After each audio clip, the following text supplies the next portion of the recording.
I still think we sign Jude Bellingham next summer when he leaves Dortmund. I am very, very, very, very, very confident of that. This video is being brought to you with thanks to our friends at Surfshark. Surfshark is an app or browser extension that allows you to not only browse the internet entirely anonymously, but also very securely. Surfshark will secure your data with industry-leading measures using uncrackable encryption and the most secure VPN protocols. One subscription with Surfshark will work across all of your devices. I use it for unlocking things like American Netflix. The good news is you can get 83% off. That's right, I did say 83% off.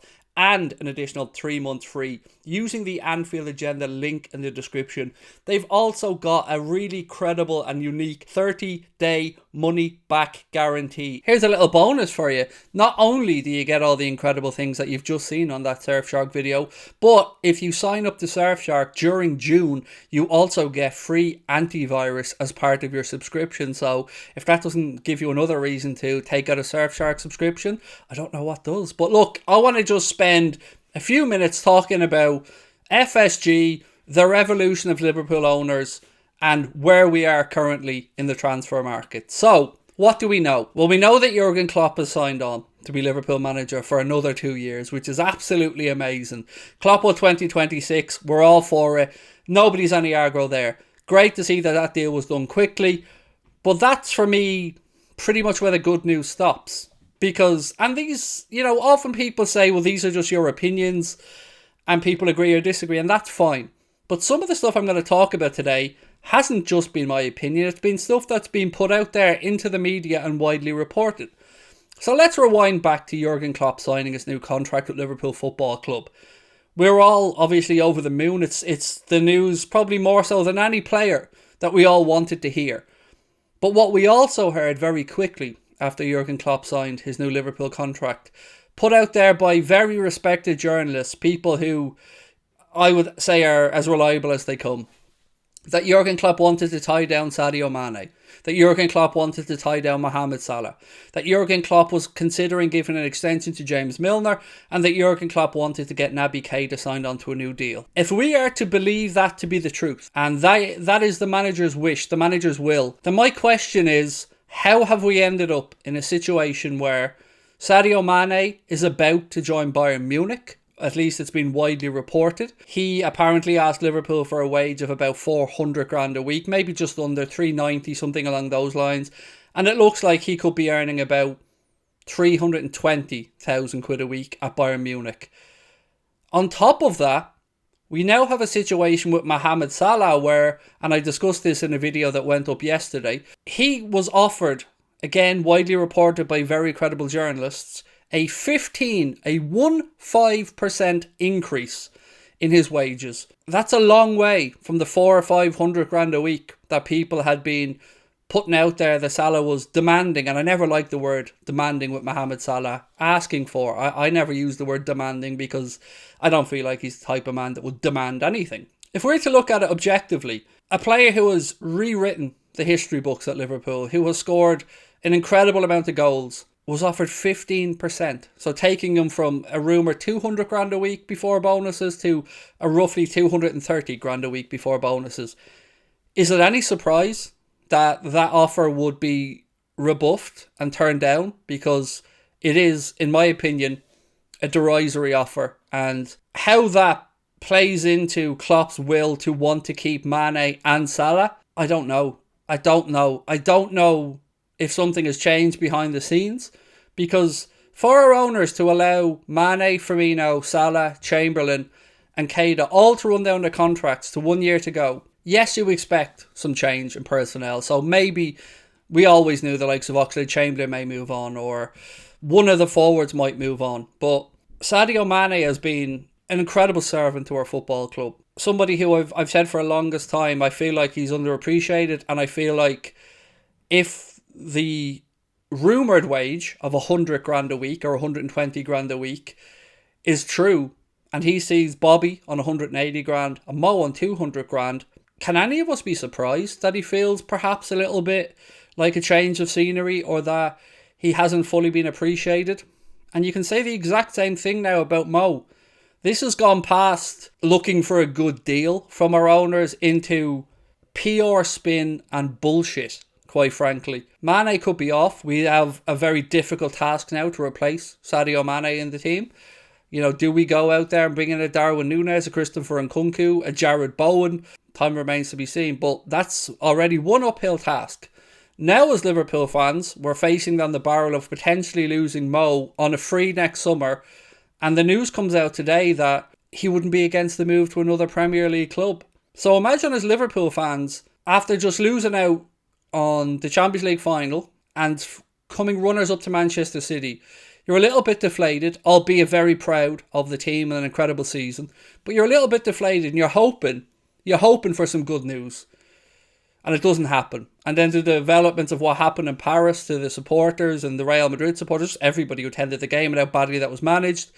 All of that feeds into a narrative of a lot of the goodwill, a lot of the positivity has gone away. We've lost out on our first midfield target, if it's to be believed, in Arlian Tchouameni. He's about to choose Real Madrid.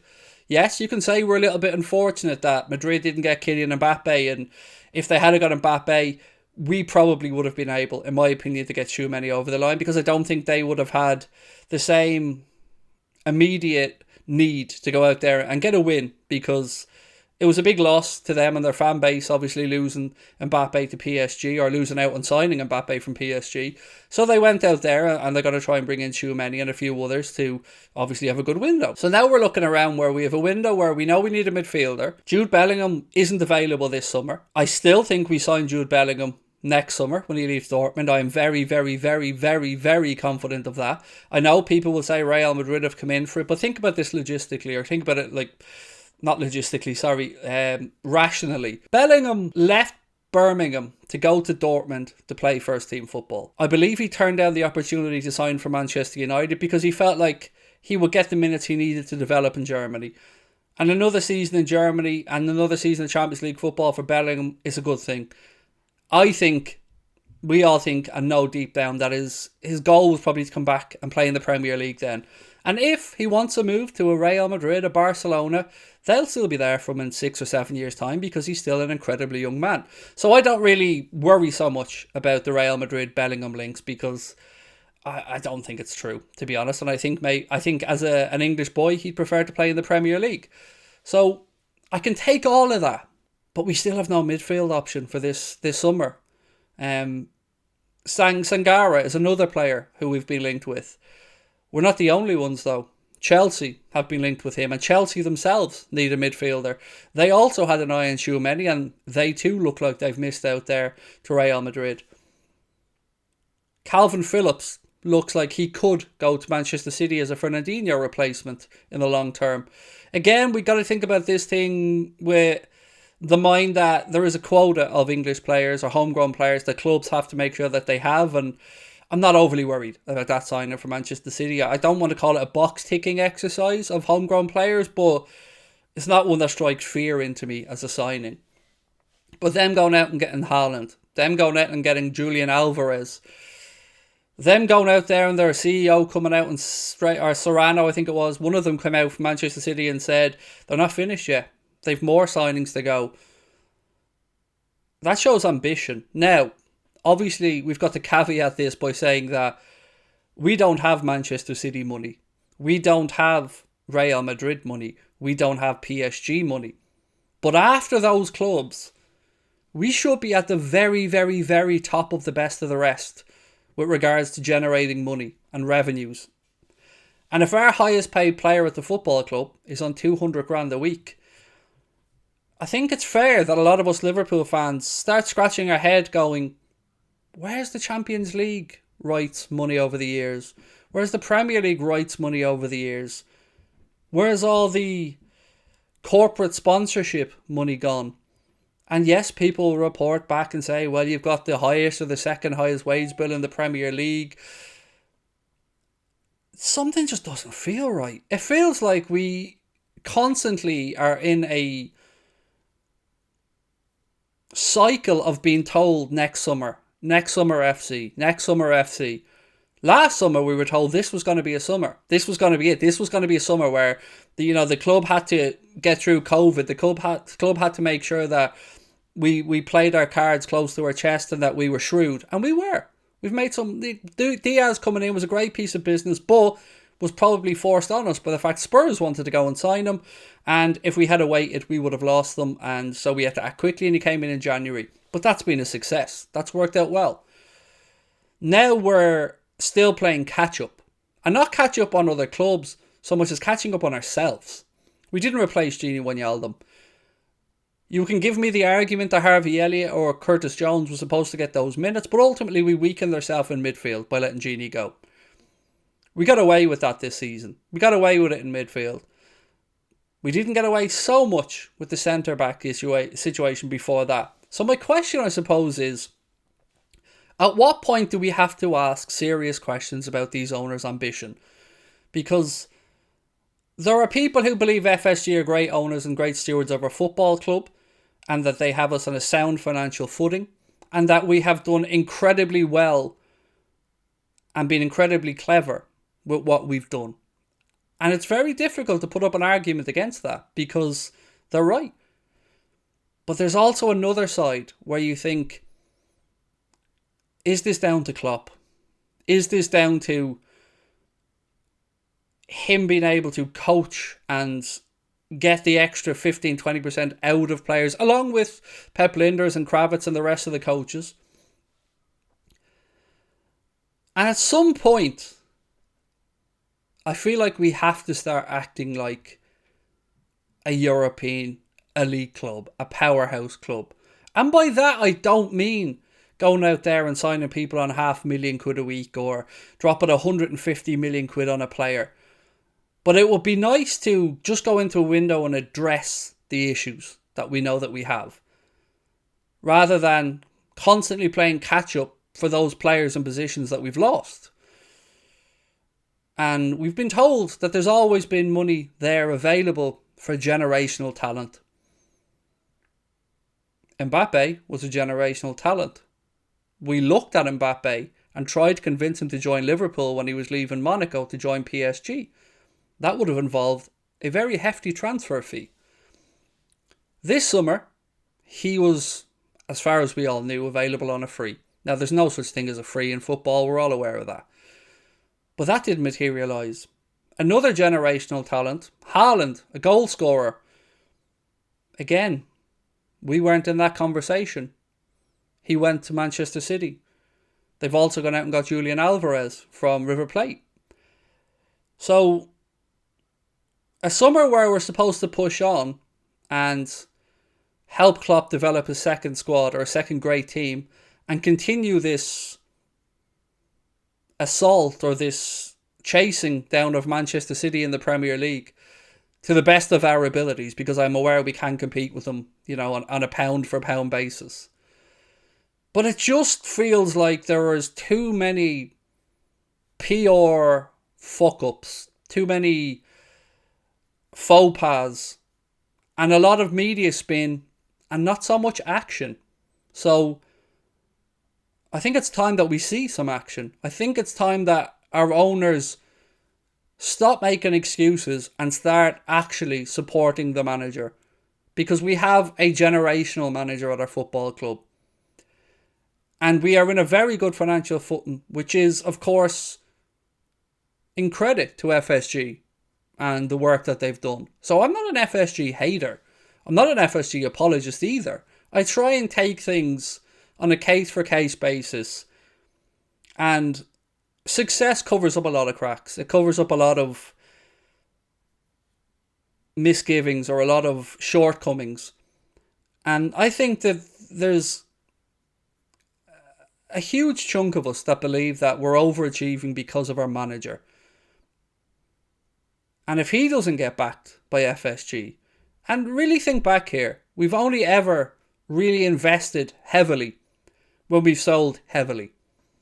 We brought in Van Dijk, we brought in Alisson with that Coutinho money.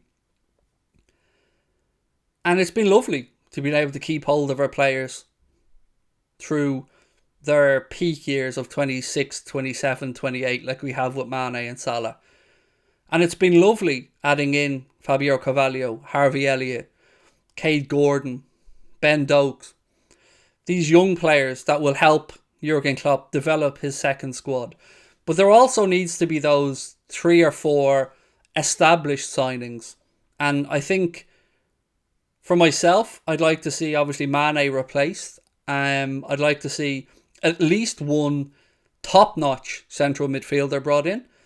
I like the idea of Calvin Ramsey being brought in to provide competition or as an option at right back. And if we go through this window and that gets resolved, then we will be in a good place moving forward. But as potential targets go elsewhere and the clock starts ticking, it feels like we're putting out fires rather than laying foundations. And I hope that I'm wrong. And I hope that we get the transfers that we hope for this summer and that the manager gets backed. And I'm sure he'll say all the right things.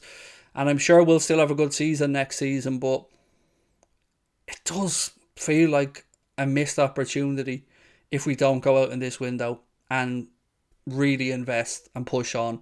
Because we've seen the value we can get from the players we bring in. And the hit rate of the signings that we've made under Jurgen Klopp with Michael Edwards and now with Julian Ward has been, I would say, pound for pound, as good as, if not better than any other club.